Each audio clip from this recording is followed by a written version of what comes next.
我姓郭嘅，因為我幾兄弟最細我，所以叫做郭美。係啊，好多人都叫我做美叔嘅。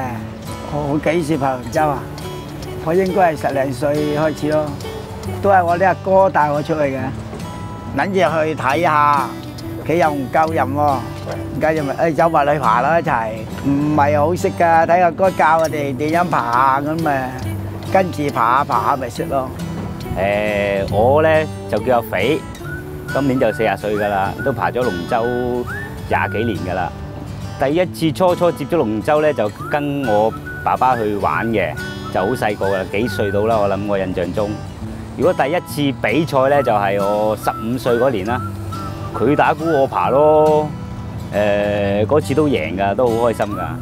我叫郭浩朗，今年14歲。玩咗龍舟應該7年到啦。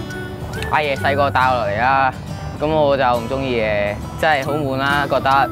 跟住見佢哋每次比賽咧就贏好多獎嘅，咁咧就好勁啦。咁我咪想跟佢玩下咯，跟住玩下又唔知點解變得好中意喎。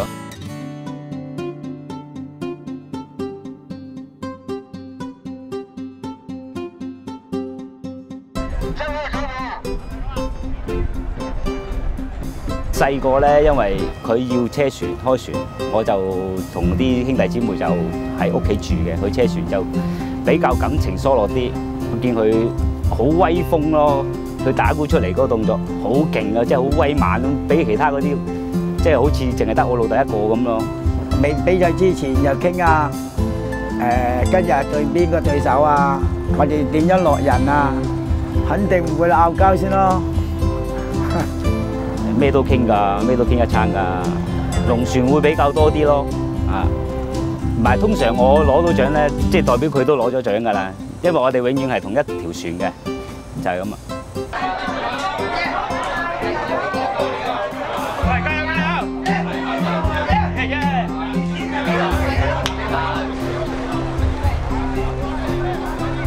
我覺得佢好叻嘅打鼓會比較爬會優勝啲。因為佢爬始終嘅體能爭少少，呢1-2年咧佢有好大嘅興趣落嚟玩，佢會問我點樣去爬，我會指導下佢，可以同個仔一齊去競技呢樣嘢，我諗好少人有機會咯。我個仔嚟㗎，梗係開心啦。先打鼓，2個仔爬，同埋嗰啲朋友一齊，我話喺揸舵咯。試過幾次㗎啦，都贏過幾次㗎啦。